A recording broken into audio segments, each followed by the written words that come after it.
దేశ భవిష్యత్తును సృష్టించే బడ్జెట్, కేంద్ర బడ్జెట్ని దేశ భవిష్యత్తును సృష్టించే బడ్జెట్ అంటూ మోదీ ప్రశంసలు కురిపించారు. మళ్ళీ అధికారంలోకి మేము వస్తున్నామని చెప్పి నిర్మల చెప్పారు. నిర్మల పద్దుకి 100కి 100 మార్కులకే ఇచ్చారు సార్ మోదీ. భారతీయ జనతా పార్టీ లేకపోతే భారతీయ జనతా పార్టీకి అలయన్స్లో ఉన్న ఎన్డీఏ అలయన్స్లో ఉన్న పార్టీలన్నీ కూడా వెల్కమ్ చేస్తూ ఉంటే ప్రతిపక్షాలు అపోజ్ చేస్తూ ఉన్నాయి. కానీ ఒక విచిత్రమైన పరిస్థితి ఆంధ్రప్రదేశ్లో ఏ పార్టీ కూడా అపోజ్ చేయలేదు. జనసేన టీడీపీ వెల్కమ్ చేస్తూ ఉంటే వైసీపీ సైలెంట్గా ఉంది. కానీ సాక్షిలో ఇది అంకెల గారడి, పెద్దగా ఉపయోగం లేని బడ్జెట్ అంటూనే ఒక వార్తని మనం చూస్తూ ఉన్నాం. సో ఆంధ్రప్రదేశ్లో ఉన్న ఈ విచిత్రమైన పరిస్థితిని ఏ రకంగా చూడాలి? ఎవరు అపోజ్ చేయలేదన్నారు. కాంగ్రెస్ అపోజ్ చేయలేదా? కాంగ్రెస్ ఆంధ్రప్రదేశ్ కాంగ్రెస్ సిపిఎం అపోజ్ చేస్తుంది.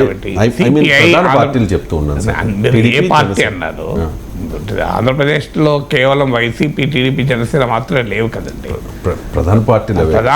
మీరు ఏ పార్టీ అన్నా, ఏ పార్టీ, అన్ని పార్టీలు అంటే నేను చెప్తున్నాను. సిపిఐ, సిపిఎం, కాంగ్రెస్ ఆంధ్రప్రదేశ్ కమిటీలు అపోజ్ చేశాయి. మీరు అన్నట్లు టీడీపీ, జనసేన సమర్థించాయి. వైసీపీ ఏం చేయాలో అర్థం కాని పరిస్థితిలో మౌనంగా ఉంటాయి. అంటే బడ్జెట్ పైన రియాక్షన్, బడ్జెట్లో ఏముందని చదివి రియాక్షన్ కాదు అది. అది కేవలం రాజకీయపరమైన రియాక్షన్. అంటే బీజేపీని సమర్థించాలనుకుంటే బడ్జెట్ బాగుందంటారు, బీజేపీని వ్యతిరేకించాలనుకుంటే బడ్జెట్ బాగాలేదంటారు. బడ్జెట్ ఏం కర్మ, ప్రత్యేక హోదా అదే పరిస్థితి కదా. చంద్రబాబు నాయుడు బీజేపీతో ఉన్న రోజుల్లో ప్రత్యేక హోదా ఎందుకు, ప్రత్యేక ప్యాకేజ్ చాలా బాగుంటుంది, అసలు ఈ హోదా వేస్ట్, ప్యాకేజే బెస్ట్ అన్నారు. హోదా గురించి అడిగిన వాడిని అరెస్ట్ చేశారు. తర్వాత ఆయన one fine morning Jaganmohan Reddy ఎప్పుడైతే అవిశ్వాస తీర్మానం పెట్టి మీరు ప్రభుత్వం నుంచి బయటికి రండి, కేంద్రాన్ని తాకట్టు పెడుతున్నారు అన్నారు. అది సెంటిమెంట్ ఎక్కడ దెబ్బతీస్తుందో అనుకున్నారు. బయటికి వచ్చాడు. ఇక అసలు హోదా కావాలి, అసలు ప్రత్యేక హోదానే, ఇంకా వేరే ప్యాకేజ్ గీకేజ్ లేవు, అవసరం లేదన్నారు. హోదా కొరకు పోరాడదాం రండి అని పోరాడిన వాళ్ళను, తనతో పోరాటంలో కలిసి రాని వాళ్ళని తప్పు పట్టారు. ఇదంతా అయిపోయి 2019 ఎన్నికలు అయిపోయాయి.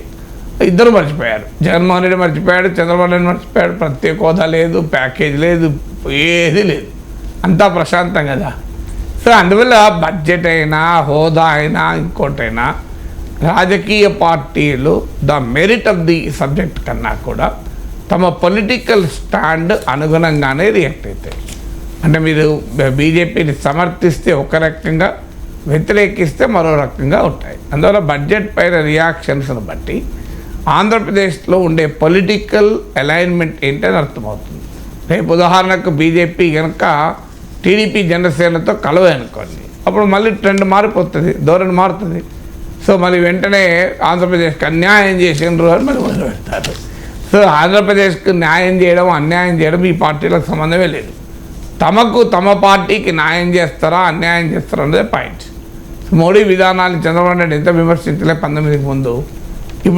ఇప్పుడు మోడీ విజనరీ అంటున్నాడు ఏకంగా. మోడీని ఎంత పొగుడుతున్నాడు. జగన్మోహన్ రెడ్డి మోడీని వ్యతిరేకంగా అవిశ్వాస తీర్మానం పెట్టలేదా? సో ఆశ్చర్యమో దురదృష్టం ఏంటంటే ఆంధ్రప్రదేశ్లో ఉన్న రాజకీయ పార్టీలు అసలు బలమే లేని బీజేపీ పట్ల ఇంత భయపడుతున్నారు. ఆంధ్రప్రదేశ్లో 1% ఓటింగ్ కూడా లేని బీజేపీ పట్ల ఇంత సాగిలపడుతూ, ఆంధ్రప్రదేశ్కు ఏది ఇవ్వకపోయినా ఇంత సాగిలపడుతూ జయజయధ్వానాలు చేస్తూ బతుకుతున్నాయి వైసీపీ, టీడీపీ, జనసేన. సో అందులో ఇంకా విచిత్రం ఏంటంటే బీజేపీ టీడీపీతో కలుస్తామని ఇప్పటికీ చెప్పడం లేదు. అయినా కూడా టీడీపీ ఆశతో ఎదురు చూపులు చూస్తూ బీజేపీని పొగుడుతూ, మోడీని పొగుడుతూ, బడ్జెట్ పొగుడుతూ వారు గడుపుతున్నారు. సో కనీసము ఢిల్లీ కేంద్ర ప్రభుత్వం అన్యాయం చేసింది అన్న పొలిటికల్ సెంటిమెంట్ ఉపయోగపడుతుందని కూడా ఈ పార్టీలు భావించడం లేదు. సాధారణంగా కేంద్రం మీద పోరాడడం అనేది రాష్ట్రాల్లో పొలిటికల్ సెంటిమెంట్. అది మా రాష్ట్రానికి అన్యాయం జరిగింది, మా రాష్ట్రానికి వివక్ష చూపారని. ఇప్పుడు ఆ పొలిటికల్ సెంటిమెంట్ కూడా తమకు ఉపయోగపడుతుంది అనే పరిస్థితులు లేదు. వైసీపీ, టీడీపీ రెండు పార్టీలు కూడా క్లియర్గా బీజేపీని సమర్థిస్తున్నాయి కనుక, సమర్థించదలుచుకుంటున్నాయి కనుక బడ్జెట్ వారికి చాలా అందంగా, చాలా ఆకర్షణీయంగా కనబడుతుంది. నా అనుమానం వాళ్ళ బడ్జెట్లో ఫైనాన్స్ మినిస్టర్ స్పీచ్ను ఓ పావుగంట కూడా విన్నారో లేదో, అసలు బడ్జెట్ డాక్యుమెంట్ ఓపెన్ చేశారో లేదో, ఏమన్నా మనం పొగడమే కదా అని పొగడడం, అసలు ఆ ప్రారంభం కాకముందే పొగిడారేమో. ఇంకా నా అనుమానం ఫైనాన్స్ మినిస్టర్ పూర్తి కాకముందే చాలా అద్భుతంగా ఉంది బడ్జెట్ అని అంటారు. జనరంజక బడ్జెట్. జనరంజక బడ్జెట్ అని అంటారు. సో వీళ్ళకు జనరంజక బడ్జెట్ కాదు, వాళ్ళను రంజింపజేసిన బడ్జెట్. అందువల్ల ప్యూర్ పాలిటిక్స్ తప్ప ఇందులో ఎకనామిక్స్ లేదు, ప్రజలు అసలే లేరు. సార్ అంటే నాడు రంకెలేశారు, నేడు సలాములు కొడుతూ ఉన్నారంటూ జగన్మోహన్ రెడ్డిని ఉద్దేశించి ఒక ప్రధాన పత్రికలో, అంటే తెలుగుదేశం పార్టీకి మద్దతు ఇస్తుందనే ఆరోపణ ఉన్న ఒక ప్రధాన పత్రికలో ఒక వార్త చూస్తూ ఉన్నాం సార్.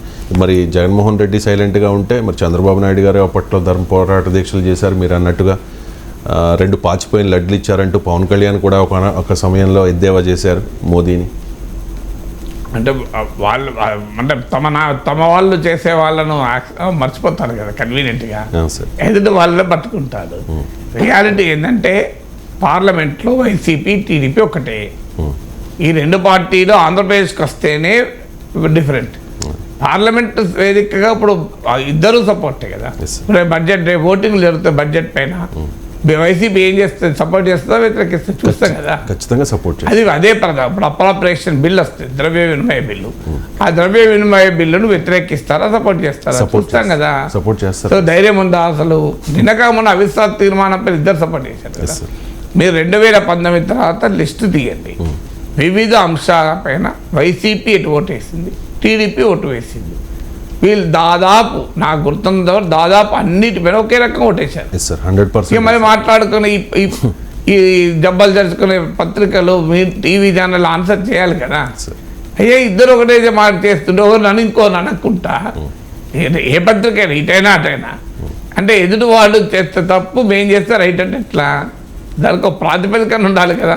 ప్రశ్నిస్తే ఇద్దరు ప్రశ్నించండి, లేదంటే ఇద్దరు ఒకే బీజేపీతో దేశానికి అవసరం, దేశం కొరకు ధర్మం కొరకు బీజేపీ మద్దతు ఇవ్వాలని చెప్పి నాకు అభ్యంతరం లేదు.